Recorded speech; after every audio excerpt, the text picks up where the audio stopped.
Shalom, damai di hatiku. Kembali berjumpa dengan saya, Pendeta Jonathan F. Lukulalan, pada hari Minggu tanggal 22 September tahun 2024. Mari kita minta pertolongan Roh Kudus untuk pembacaan dan pemberitaan firman Allah. Mari berdoa. Tuhan Yesus, kami mau membacakan firman-Mu dan menyampaikan firman-Mu. Urapilah hamba-Mu dan kuasa Roh-Mu yang kudus, dan juga para pendengar yang akan mendengarkan firman Tuhan ini, Tuhan juga urapi dengan kuasa Roh Kudus. Berfirmanlah, karena kami sudah siap untuk mendengarkan firman. Dalam nama Yesus kami berdoa. Amin. Mari kita baca firman Tuhan yang diambil dari Pengkhotbah pasal yang keempat, ayat 9 sampai dengan ayat yang ke-12. Firman Tuhan berkata begini, berdua lebih baik daripada seorang diri, karena mereka menerima upah yang baik dalam jerih payah mereka.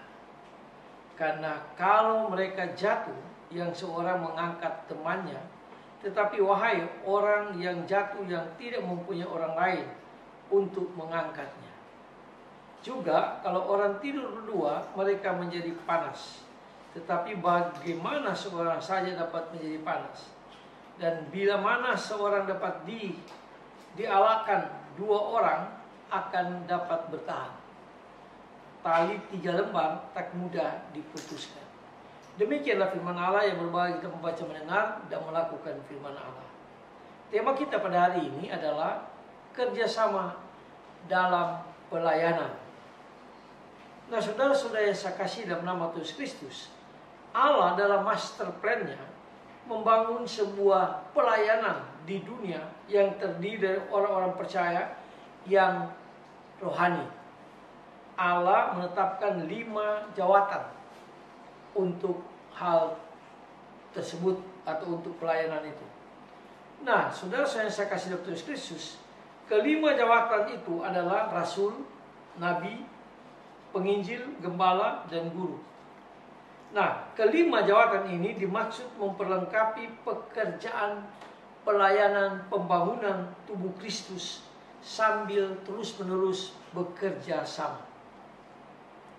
Nah, itulah sebabnya jika kita dapat bekerja sama dengan baik, akan ada hasil yang menggembirakan yang akan kita capai. Adakah fakta kerjasama dalam Alkitab yang dijadikan pelajaran, yang dijadikan contoh bagi pelayanan kita pada abad yang ke-21 ini?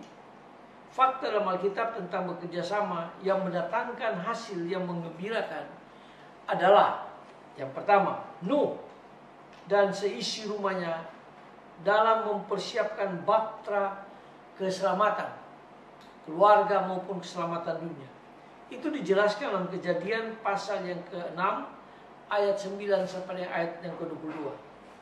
Mereka bekerja sama hanya dengan 4 pria dan 4 wanita untuk membuat bahtera yang panjangnya kurang lebih 150 meter dan lebarnya 25 meter serta tingginya 15 meter.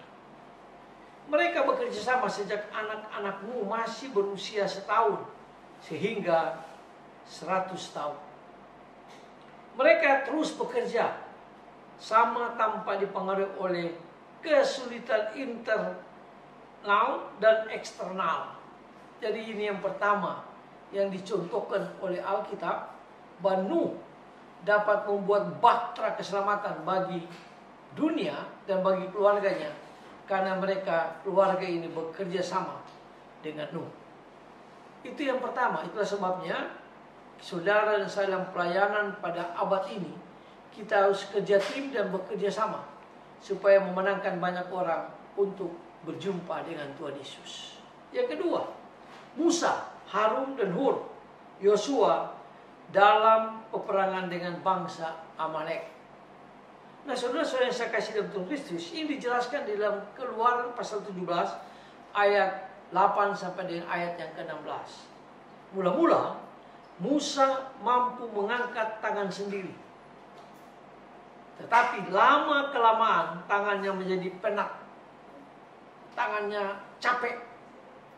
Dan ini pertanda bahwa sekuat-kuatnya manusia, ia sendiri tidak akan bertahan lama memikul tugas pelayanan. Musa memerlukan tim Lalu dia minta tim itu ya Harun, Hur, dan lain-lain. Sebab apa? Sebab di dalam dia berperang dengan bangsa Amalek ini tidak dapat ditangani atau dipikul sendiri saja. Kita memerlukan kerjasama dengan sesama saudara seiman yang lain.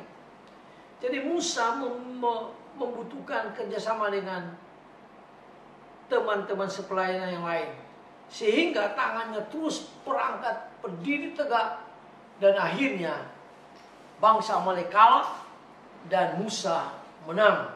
Karena dia bekerja sama dengan Harun dan Hur serta Yosua.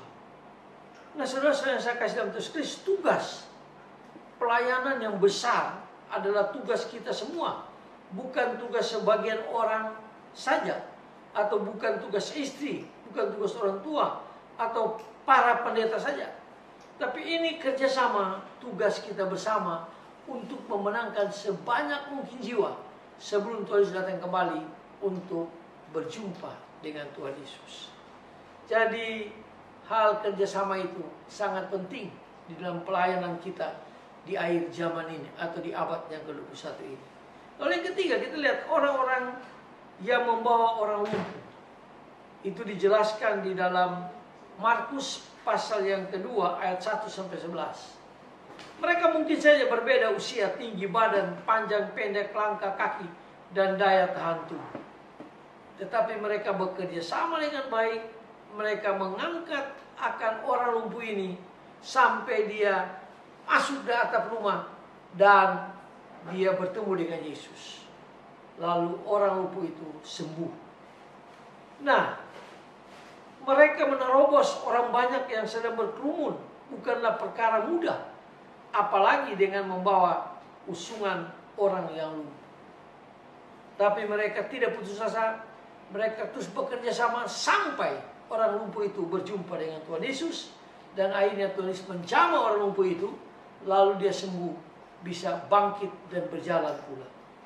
Nah, saudara-saudara saya kasih dalam Tuhan Kristus, lebih berat lagi mereka harus menaikkan si sakit lewat atap rumah. Itu luar biasa. Semangat mereka, kerjasama mereka sangat luar biasa. Sehingga Tuhan Yesus menolong orang lumpuh itu, sehingga orang lumpuh itu bisa sembuh dari kelumpuhannya. Nah, saudara-saudara yang saya kasih dalam Tuhan Kristus, di dalam pelayanan kita pada akhir zaman ini, kita membutuhkan kerjasama yang solid. Satu tim yang kuat sehingga kita bisa memenangkan banyak orang bagi Tuhan Yesus. Nah, kesimpulannya apa? Ternyata dalam bekerja sama kita dapat membangun bahtera keselamatan bagi keluarga kita, bagi dunia ini.